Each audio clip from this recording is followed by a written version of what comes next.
Hi, good morning, everybody. This is Bud Gardner for Specialty Truck Bodies. I just want to let everybody know of what's coming up in 2024. We're seeing upcoming massive price increases, about $10,000 a truck. On the Chevy LCF 4500s, they're going to go from basically $54,000 for a cab and chassis up to $64,000.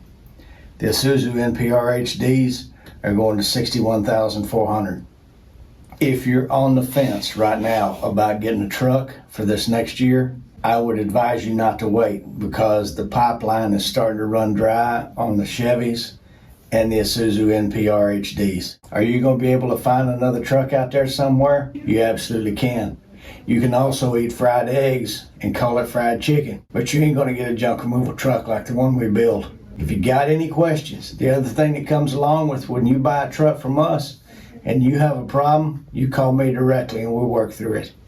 Prices are not going down and interest rates are going up. So if you're on the fence, you need to look at your situation. You all know your own individual situation. But if you wait, it's going to cost you more money. That's all I want to tell you. Thank you from Specialty Truck Bodies and Junk Removal Authority.